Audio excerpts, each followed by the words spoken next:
갈라디아서 6장 11절에서 18절 말씀 봉독할 때에 주께서 성경에 명하신 바를 따라 주의 말씀 잘 받는 표로 크게 아멘합니다.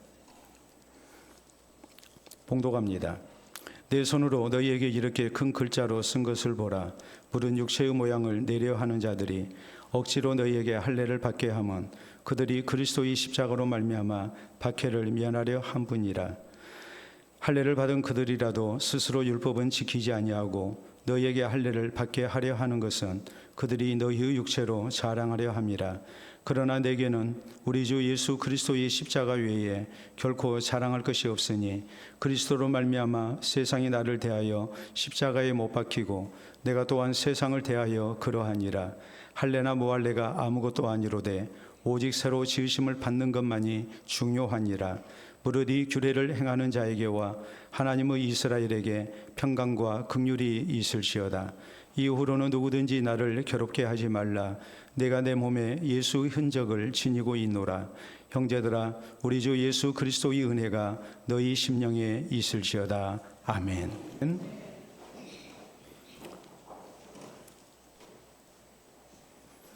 우리가 자주로 사용하고 듣는 말 가운데 터무니없다라는 말이 있습니다. 내용이 호황되어 도무지 근거가 없는 것을 일컬을 때에 쓰는 말입니다. 터무니의 터는 원래 집이나 건축물을 세운 자리를 말합니다. 그러므로 집을 헐어도 주춧돌을 놓았던 자리나 세웠던 자리들이 흔적으로 남아있는 경우가 대부분입니다. 그런데 그런 흔적조차 없는 경우에는 그 자리에 집이 있었는지 어떤 구조물이 있었는지 전혀 알 수가 없습니다. 그러므로 터를 잡은 흔적이나 자취가 없으면, 다시 말해 터무니가 없으면 그것은 믿을 수 없는 것이 되고 마는 것입니다. 오늘 본문 성경에 있는 갈라디아서는 사도 바울이 갈라디아 교회에 보낸 편지입니다. 갈라디아는 오늘날의 튀르키예에 있는 지역에 있었습니다. 사도 바울이 갈라디아에 사는 성도들 그리고 교회에 갈라디아 이 성경을 써보낸 이유는 크게 두 가지입니다. 당시 갈라디아 교회는 거짓 교사들의 미혹을 받아서 할례를 받아야 경건한 성도요 구원을 받는다는 잘못된 가르침을 가지고 있었습니다. 그러므로 교회가 크게 어지러웠습니다. 할례는 오늘날의 포경수술을 말합니다. 구약 성경에 보면 하나님께서는 이스라엘 백성들에게 하나님의 백성된 표식으로서 할례를 명령하셨습니다. 그러므로 이스라엘 백성들 가운데 모든 태어난 남자는 난 지 8일 만에 할례를 받았습니다. 그러나 예수님이 오신 이후 성도들은 더 이상 할례를 받지 않았습니다. 왜냐하면 예수님을 구주로 믿으면 모든 죄를 용서받고 구원을 받는 하나님의 자녀가 하나님의 백성이 되기 때문입니다. 구약시대의 할례가 신약시대에 이르러서 예수 그리스도를 통한 예수님을 나의 구주로 믿음으로 받는 세례로 피 없는 할례로 바뀌게 된 것입니다. 그러나 갈라디아 교회에 침투한 거짓 교사들은 세례도 받고 할례도 받아야 진짜 하나님의 백성이요 구원받을 수 있는 성도가 될 수 있다고 미혹을 했습니다. 뿐만 아니라 거짓 교사들은 사도 바울의 사도성을 부인했습니다. 사도 바울이 전한 예수 그리스도의 복음을 배척합니다. 사도 바울은 예수님이 직접 부르신 12 제자가 아니라고, 그렇기 때문에 우리가 사도로 받아들일 수 없다고 주장합니다. 더 나아가서 사도 바울이 가르친 그 가르침은 잘못된 것이라고 또 이렇게 공격합니다.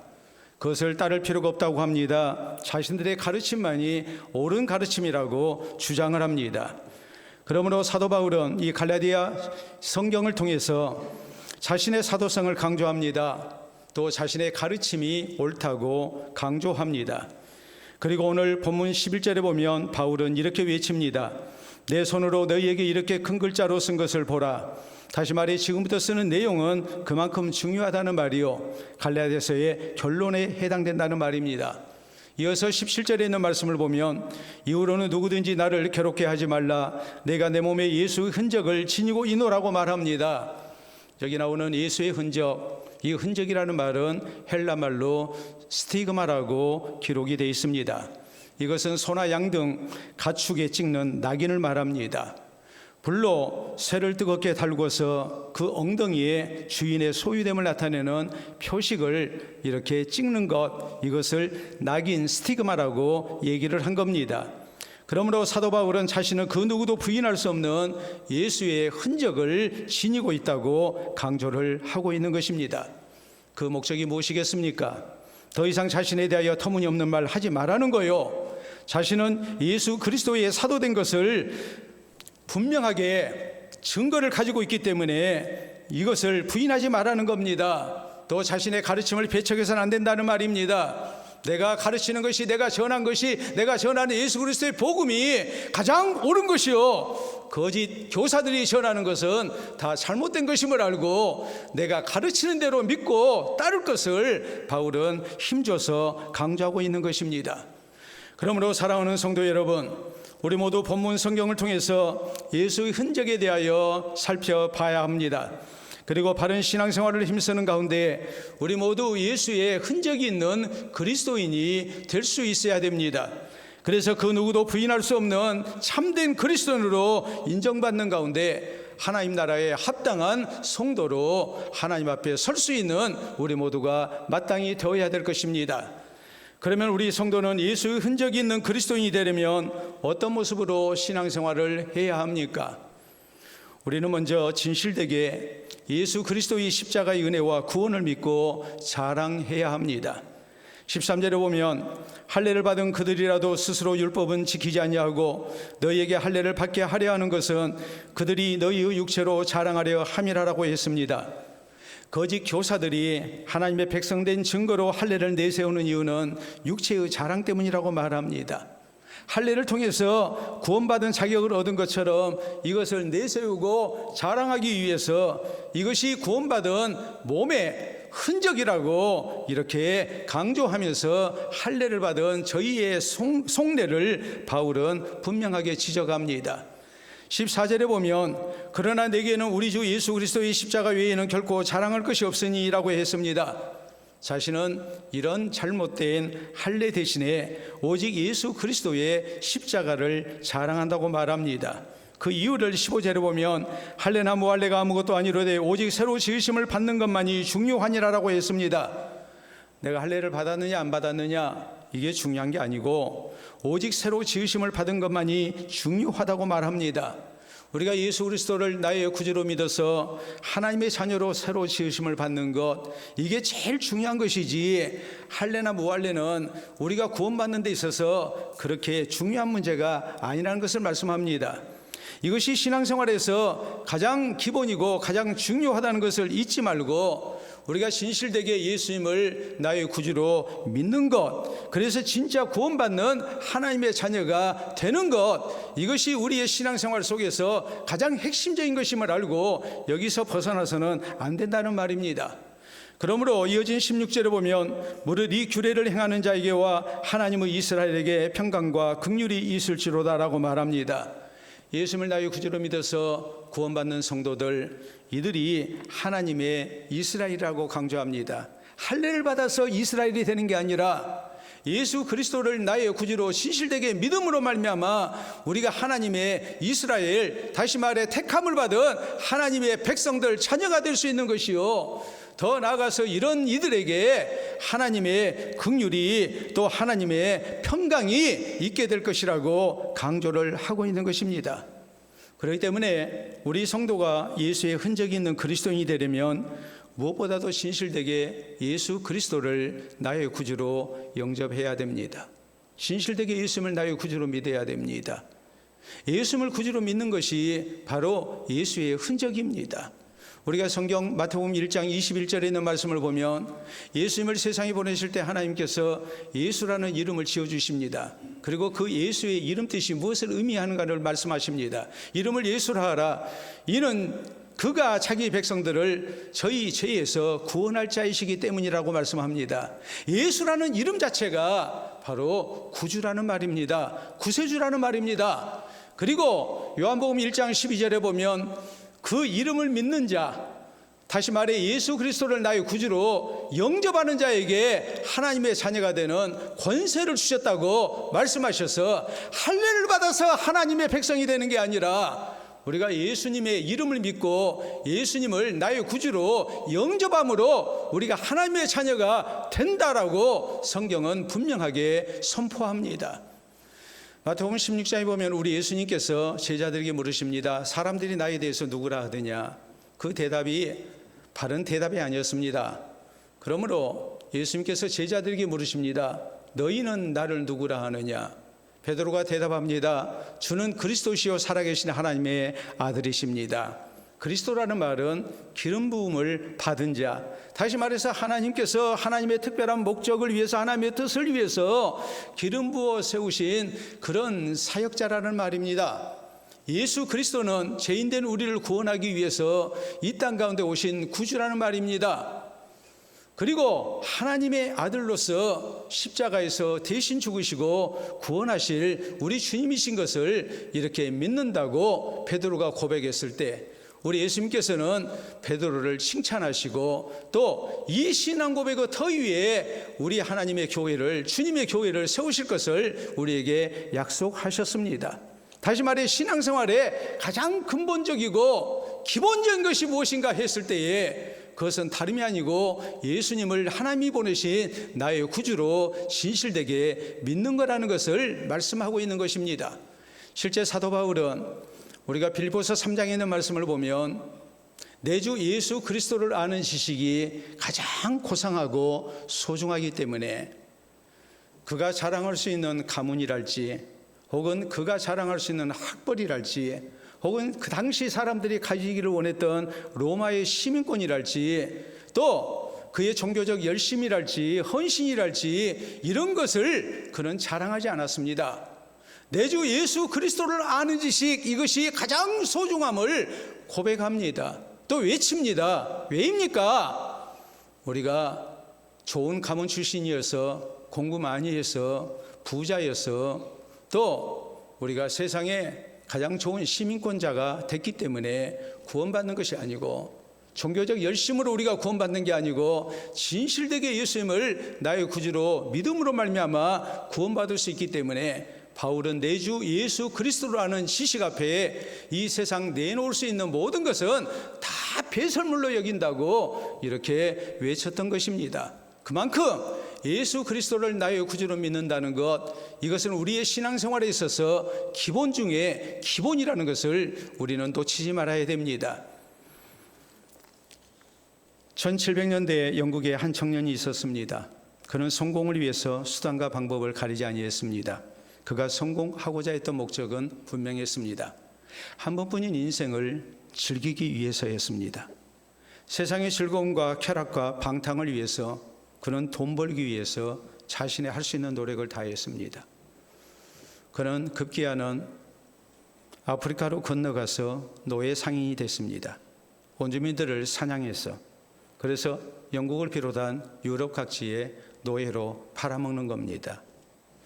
세상적으로 볼 때 그의 인생은 성공한 인생이었습니다. 그가 원하는 재물을 얻을 수 있었습니다. 그러나 예수 그리스도의 복음과는 아주 거리가 먼 사람이었습니다. 불의한 방법으로 재산을 모으고 그 재산을 가지고 육체의 쾌락을 위해서, 세상의 즐거움을 위해서 사는 인생, 복음적 관점에서 볼 때는 절대로 구원받을 수 없는 사람입니다. 누가 봐도 구원받을 수 없는 사람이었습니다. 그런데 그의 모친이 아들의 신앙을 위해서 늘 하나님 앞에 눈물로 기도하는 어머니였습니다. 한 번은 이 사람이 배 선장으로서 운항을 하다가 큰 폭풍 가운데 놓이게 됩니다. 죽게 생겼습니다. 그때 그는 자신을 위해서 기도했던 어머니를 생각하고 하나님 앞에 살려달라고 간절히 호소했습니다. 하나님께서 나를 살려주시면 내가 다른 인생 살겨놓으라고 다짐합니다. 정말 기적적으로 구원을 받았습니다. 하나님 살아계심을 깨닫습니다. 자신에게 베푸신 하나님의 은혜를 깨닫습니다. 그리고 그는 회심했고 구원의 백성이 됐고 그가 약속한 대로 하나님 앞에 목사님이 돼서 헌신했습니다. 그리고 이 예수 그리스도의 십자가의 은혜와 구원에 감사하고 간증하며 남은 생을 살았습니다. 자신의 신앙 고백을 담은 유명한 찬송시를 썼습니다. 이것이 오늘날 전 세계적으로 가장 많이 불려지는 찬송이 됐습니다. 바로 찬송 305장 나 같은 죄인 살리신이라는 제목의 찬송시입니다. 우리가 잘 아는 존 뉴턴 목사님이 작시하셨습니다. 바로 이분이십니다. 우리가 한번 가사를 생각하며 그 뜻을 생각하며 보도록 하겠습니다. 1절 보면 나 같은 죄인 살리신 주 은혜 놀라워 잃었던 생명 찾았고 광명을 얻었네. 2절 큰 죄악에서 건지신 주 은혜 고마워 나 처음 믿은 그 시간 귀하고 귀하다. 3절 이제껏 내가 산 것도 주님 은혜라 또 나를 장차 본향에 인도해 주시리. 4절 거기서 우리 영원히 주님 은혜로 해처럼 밝게 살면서 주 찬양하리라. 아멘 했습니다. 평생에 예수 그리스도의 십자가의 은혜와 구원만을 자랑합니다. 그리고 사람들은 얘기합니다. 저 사람은 진짜 구원받은 사람이다. 저 사람은 진짜 그리스도의 예수의 흔적이 있는 사람이라고, 저 사람 보니까 분명히 구원받은 사람이라고 모두가 인정합니다. 사랑하는 성도 여러분, 우리 성도에게도 이 신앙 고백이 있어야 됩니다. 이 자랑이 있어야 됩니다. 진실되게 예수 그리스도의 십자가의 은혜와 구원을 믿고 우리가 자랑할 수 있어야 됩니다. 그래서 구원받은 하나님의 백성된 분명한 증거가 있는 예수의 흔적이 있는 그리스도인으로 인정받고 살아가는, 그리고 천국의 백성되는 우리 모든 성도들이 될 수 있기를 바랍니다. 둘째로, 우리 모두는 예수의 흔적이 있는 그리스도인이 되려면 오직 예수 그리스도의 제자로 살기를 힘써야 됩니다. 14절에 바울은 말씀합니다. 그러나 내게는 우리 주 예수 그리스도의 십자가 외에 결코 자랑할 것이 없으니 그리스도로 말미암아 세상이 나를 대하여 십자가에 못 박히고 내가 또한 세상을 대하여 그러하니라라고 했습니다. 이 말씀의 의미는 다름이 아닙니다. 바울은 구원받은 그리스도인으로서 자신은 세상적인 기준과 가치관으로 살지 아니했다는 말입니다. 또 세상의 부귀영화가 그의 인생 목표가 아니었다는 말입니다. 나는 예수 그리스도의 십자가 외에는 결코 자랑할 것이 없다. 그리스도로 말미암아 세상이 나에 대하여 십자가에 못 박혔다. 내가 또한 세상에 대하여 그러하였다. 세상이라는 것이 그에게는, 세상의 부귀영화가 그렇게 그에게는 중요한 문제가 아니었습니다. 그에게 있어서 중요한 것은 예수 그리스도의 십자가의 구원을 따라서 구원받은 하나님의 백성처럼 살아가는 것, 이것이 그에게는 가장 중요한 가치였고 삶의 목표였고 삶의 방식이었습니다. 구원받은 성도로서 이제는 오직 예수 그리스도의 제자로 사는 것, 나를 부르신 주님의 뜻대로 살기를 힘쓰고 있는 자신의 모습을 바울은 그렇게 고백하고 있는 것입니다. 실제 우리가 성경을 보면 사도 바울은 고린도전서 11장 1절에 고린도 교회를 향해서 말씀합니다. 내가 그리스도를 본받는 자 된 것 같이 너희는 나를 본받는 자가 되라. 바울은 오직 예수 그리스도를 본받아 살기를 원했습니다. 그리고 교회를 향해 말씀합니다. 나처럼 너희도 그리스도를 본받으며 살도록 해라. 또 우리가 성경 빌립보서 2장에 있는 말씀을 보면 너희 안에 이 마음을 품으라 곧 그리스도 예수의 마음이니 하면서 뭐라고 말합니까? 예수님을 닮아서 우리가 겸손해야 된다. 하나님의 뜻에 우리가 하나님의 말씀에 복종하며 살아야 된다. 예수님께서 하늘 보좌를 버리시고 낮고 천한 육신의 몸으로 이 땅 가운데 오셔서 하나님의 뜻을 따라 십자가에 죽기까지 복종하지 아니하셨느냐. 이걸 우리가 본받아야 된다. 예수님처럼 살아야 된다. 예수님처럼 나를 낮추고 예수님처럼 우리가 하나님의 뜻을 따라서 사는 주의 백성이 되어야 된다는 것을 강조합니다. 에베소 4장에 있는 말씀을 보면 그리스도의 장성한 분량이 충만한 데까지 이르러 범사에 그리스도에까지 자라나야 된다고 또한 강조합니다. 적어도 사도 바울에게 있어서 예수 그리스도를 믿고 우리가 구원의 백성으로 살아간다는 것은 무엇을 의미했습니까?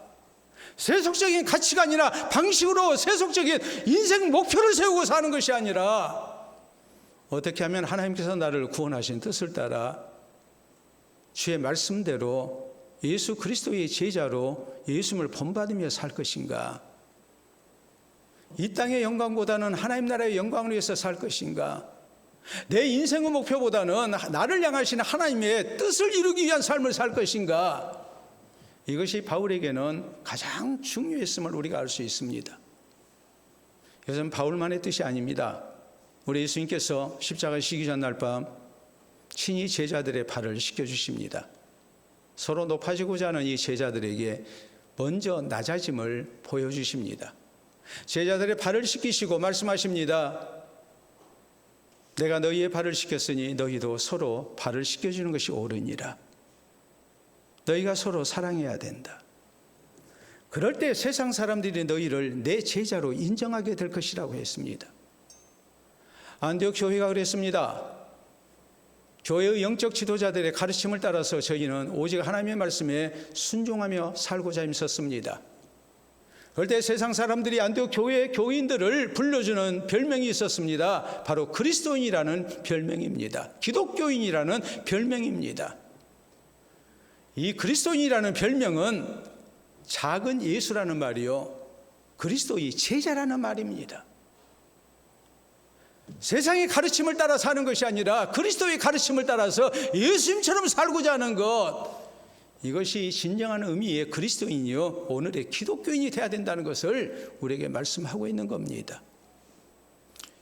우리가 아이를 얻었을 때에 장명을 하는, 이름을 지어주는 방식이 있습니다. 그 가운데 꼭 지켜야 할 금기가 있죠. 그것은 부모나 조상들의 함자를 따라서는 안 된다는 겁니다. 그 이름자를 쓸 수 없습니다. 그런데 이스라엘 사람들은 그렇게 하지 않았습니다. 성경의 위대한 인물들 혹은 조상들 가운데 하나님을 잘 섬긴 위대한 인물들의 이름을 따서 그 자손에게 지어줬습니다. 이런 사람들처럼 살아라는 거죠.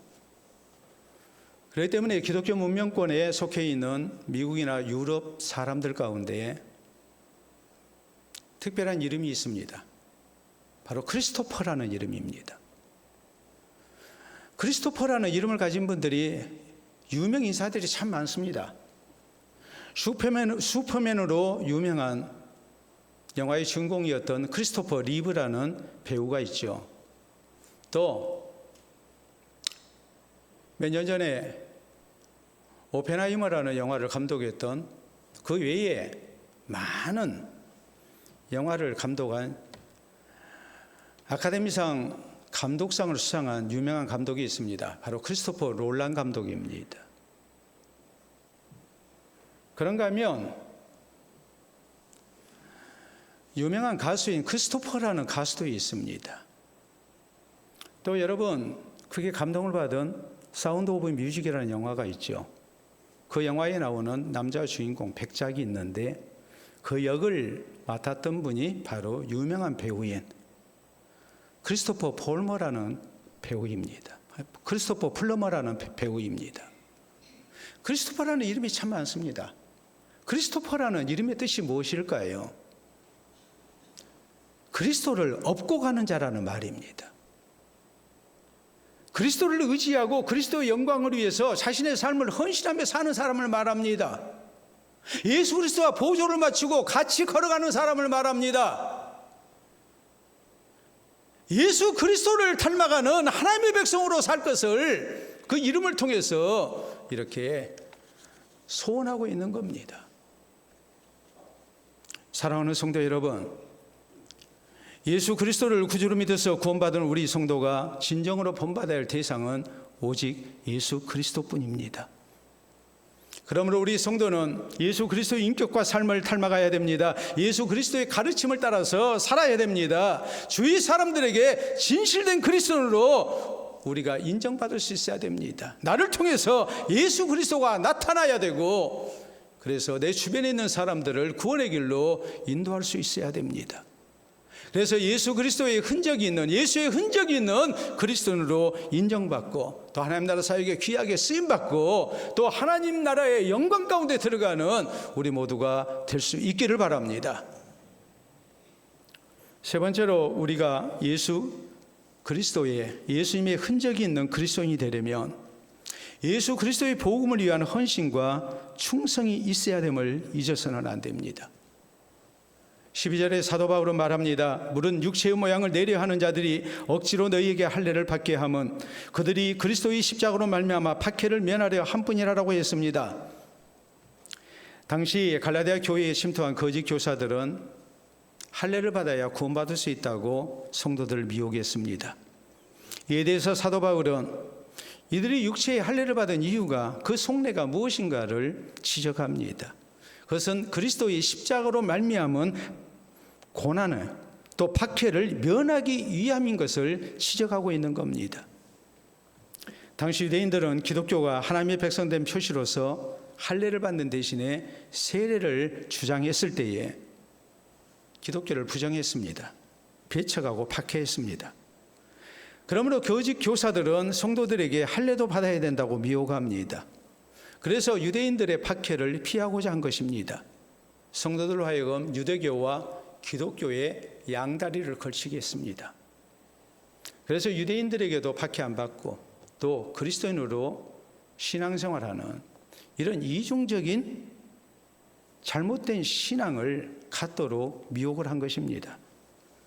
그러므로 사도 바울은 그리스도의 십자가로 말미암은 박해를 피하는 것은 절대 바른 신앙이 아닌 것을 분명하게 지적하고 반박합니다. 할례는 육체의 모양을 내는 것에 불과하다고 말합니다. 절대 하나님의 백성된 표식이 될 수 없다고 선언합니다.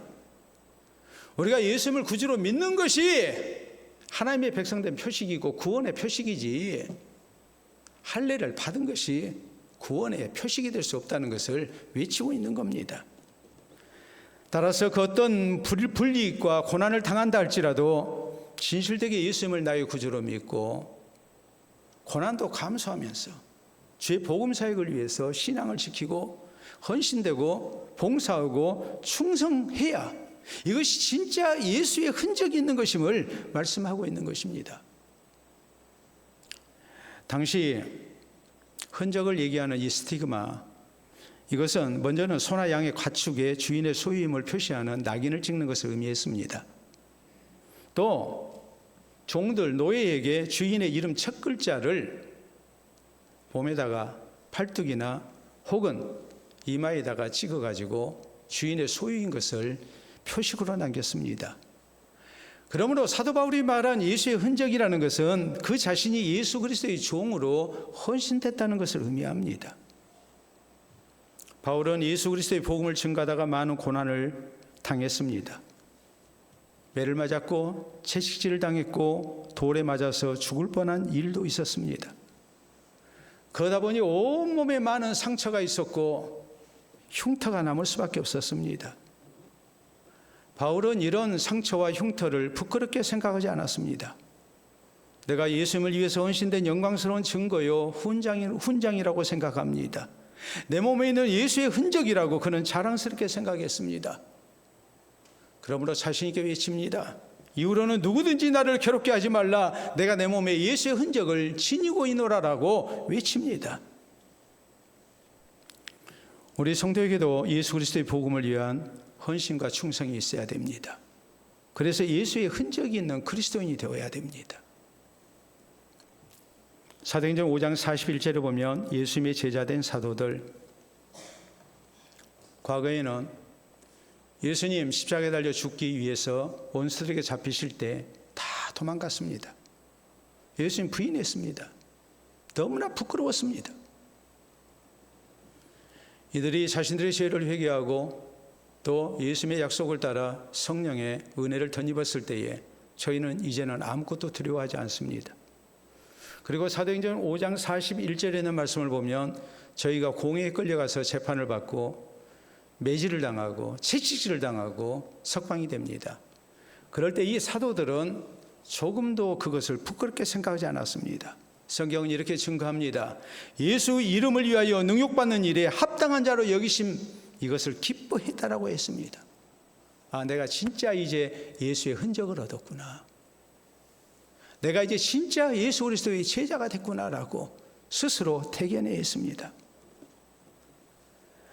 초대교회 성도 가운데 다비다라는 여성도는 어려운 성도들을 섬기다가 병들어서 죽을 정도가 됐습니다.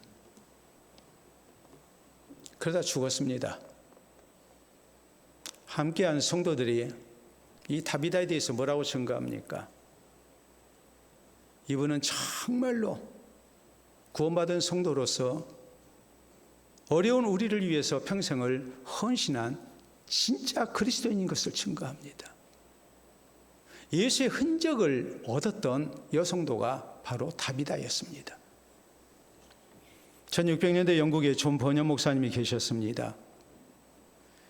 이분이 복음 사역을 하는 것은 쉽지 않았습니다. 많은 고난을 당했고 감옥 생활을 해야 됐고 매를 맞았습니다. 온몸에 상처로 인한 흔적이 가득했습니다. 이것을 놓고 존 버년 목사님은 이런 말씀을 하십니다. 나는 주님을 사랑하는 증거로서 나의 상처와 흔적을 나에게 상으로 갚아주실 주님 앞으로 이것을 가져가겠습니다. 내가 세상에서 부귀영화 누린 것, 편하게 신앙생활한 것, 이것은 주님 앞에 내놓을 예수의 흔적이 아니라는 말이죠. 내가 그 힘들고 어려운 중에도 신앙을 지키고 주님 앞에 헌신하고 또 일평생을 믿음의 길을 달렸던 이런 것들이 결국 하나님 앞에 내놓을 수 있는 예수의 흔적인 것을 목사님은 강조하십니다. 사랑하는 성도 여러분, 우리 성도도 신앙생활할 때에 흔적이 생기게 신앙생활을 해야 됩니다. 열심으로 신앙생활해야 됩니다. 예수 그리스도의 복음을 위한 헌신이 충성이 우리에게 있어야 됩니다. 긴 세월 꾸준히 변함없는 모습으로 우리가 신앙생활을 해야 됩니다. 그래서 예수의 흔적이 있는 그리스도인으로 우리가 인정을 받고 이 흔적을 가지고 하나님 앞에 아름다운 모습으로 설 수 있는 우리 모두가 될 수 있기를 바랍니다. 일본의 인구가 1억 3천만 정도 되는데 그 가운데 우리 기독교인과 또 소위 말하는 천주교인들, 성당을 다니는 로마 카톨릭 교인들, 이 숫자를 합쳐서 대략적으로 한 100만 명 정도밖에 되지 않습니다. 그러니까 전체 인구의 1% 정도밖에 되지 않는 거예요. 그런데 일본에 가보면 교회당과 성당이 굉장히 많습니다. 이상한 일입니다. 어떤 지역은 우리나라보다도 더 많습니다. 일본 수도인 도쿄의 대표적인 부촌, 번화가가 모여있는 미나토구가 있는데 여기에서 가장 사람들이 많이 모이는 것, 우리로 얘기하자면 명동역에 해당되는 정도의 오모테산도역이 있습니다. 그런데 이 주변에 교회당과 성당이 10군데가 넘습니다. 서로 마주보고 있고 붙어있고 막 이러는 거예요. 거기에는 중요한 이유가 있어요. 일본인들은 서양 문화를 동경했습니다. 그러므로 그리스도인이 아니어도 기독교인이 아니어도 서양인들처럼 교회당과 성당에서 기독교식 결혼식을 원했습니다. 그래서 결혼식장용 교회당과 성당을 많이 지은 겁니다. 영업용으로. 거기에다가 호텔 예식장도 교회당처럼 꾸며가지고 고객을 유치하는 겁니다. 거기다 십자가를 걸어놨어요. 그런가 하면 결혼을 주례하는 목사와 신부가 필요하지 않겠습니까? 그래서 외국인에게 목사와 신부 아르바이트를 부탁합니다. 가운 입고 주례 흉내를 내는 겁니다. 그러면 일본 돈으로 15,000에서 20,000엔 정도를 지급합니다. 우리 돈으로 15만에서 20만 원입니다. 일본말 한마디도 못해도 괜찮습니다. 그냥 가운 입고 서서 사진만 찍어주면 됩니다. 그래서 이런 말이 있습니다. 일본인은 결혼식은 교회당과 성당에서 하고 죽어서 장례식은 절에서 한다라는 말이 있습니다. 우리가 사진으로 한번 확인해 보도록 하겠습니다. 저게 교회당입니다. 또 다음 사진 보도록 합니다. 강단도 저렇게 꾸며져 있습니다. 얼마나 아름답습니까? 또 다음 사진 볼까요? 신랑이 신부를 기다립니다. 우리가 좀 비슷하죠? 아버지가 딸을 데리고 입장을 하는 겁니다. 다음 사진 보시게 되면 성가대원도 있습니다. 또 다음 사진 보시게 되면 저렇게 신부가 주례를 합니다. 또 다음 사진, 목사가 주례합니다. 근데 저건 그리스도인이기 때문에 하는 게 아닙니다. 천주교인이기 때문에 하는 게 아닙니다. 일반인들, 불교도도 저렇게 결혼식을 하려고 합니다. 정말로 어처구니 없는 일이죠. 터무니없는 일이죠. 우리 기독교 신앙과는 아무 상관이 없는 일입니다. 사랑하는 성도 여러분, 우리 성도의 신앙생활은 하나님과 사람 앞에 진실된 모습이 있어야 됩니다. 그러므로 우리 모두 진실된 그리스도인으로 인정받을 수 있어야 됩니다. 그러기 위해서 우리 성도에게 필요한 신앙의 자세가 무엇입니까? 누가 보더라도 예수의 흔적이 있는 그리스도인이 되어야 됩니다. 단순히 교회 다니는 사람이 아니라 예수의 흔적이 있는 신앙생활을 우리가 해야만이, 바른 신앙생활을 해야만이 예수의 흔적이 있는 그리스도인으로 사람 앞에서 인정받고 하나님 앞에서 인정받을 수 있습니다. 진실되게 예수 그리스도의 십자가의 은혜와 구원을 믿고 이것만을 자랑해야 됩니다. 오직 예수 그리스도의 제자로 살기를 또한 힘써야 됩니다. 신앙생활을 하다 힘들어도 봉사와 헌신이 쉽지 아니해도 예수 그리스도의 복음을 위한 헌신과 충성 속에 우리의 삶을 채워가야 됩니다. 그래서 내 몸에 예수의 흔적이 있는 가운데 사람들에게 진실된 그리스도인으로 인정받고 또 하나님 나라 천국에 들어가기에 합당한 성도로서 하나님의 인정을 받는 우리 모든 성도 되시기를 우리 주님의 이름으로 축원합니다. 우리 함께 기도합니다. 오늘 나에게 구원받은 흔적은 무엇입니까? 교회를 수십 년을 다녔는데 비신자와 다를 바 없는, 나 스스로 생각해도 조금도 어떤 차이점을 발견할 수 없는 내 모습을 보며 우리가 부끄러움을 느낄 때가 있지 않겠습니까? 이제 주께서 주신 말씀을 따라서 우리의 신앙생활 가운데 나에게 예수의 흔적이 있게 하여 주시옵소서. 진실되게 예수님 나의 구주로 믿고 하나님 말씀에 순종하면서 사는 예수 그리스도의 제자로 살고 나를 구원하신 주님 앞에 아름다운 모습으로 충성과 헌신을 다하고 고난까지도 잘 인내하는, 그래서 예수의 흔적이 나타나는 그리스도인 되게 해달라고, 하나님과 사람 앞에 인정받을 수 있는 참 구원받은 성도 되게 해달라고, 되게 해놓으라고 우리 기도로 다짐할 수 있기를 바랍니다.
자비로우신 우리 아버지의 은혜를 진심으로 감사합니다.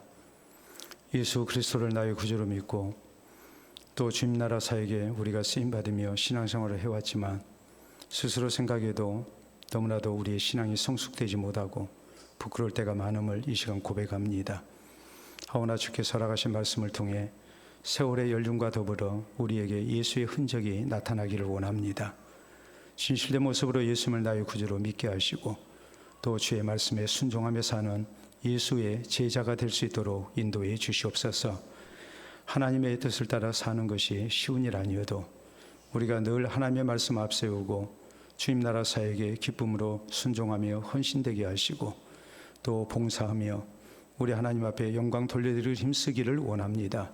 고난 속에서도 믿음 저버리지 아니하고 고난도 잘 감당하고 인내하며 우리가 믿음을 지켜나가는 그리스도인이 되기를 원합니다. 그래서 세상 사람들이 우리를 볼 때에 참 그리스도인으로 인정하는 역사가 있게 하시고, 하나님 앞에 설 때에도 우리 몸에 생긴, 우리 삶 속에 생긴 예수의 흔적을 가지고 우리가 하나님 앞에 서게 하시고 하나님 인정하시고 또 천국의 백성으로 받아주시는 영광이 우리 모두에게 있게 해 주시옵소서. 감사하고 예수님 이름으로 기도하옵나이다. 아멘.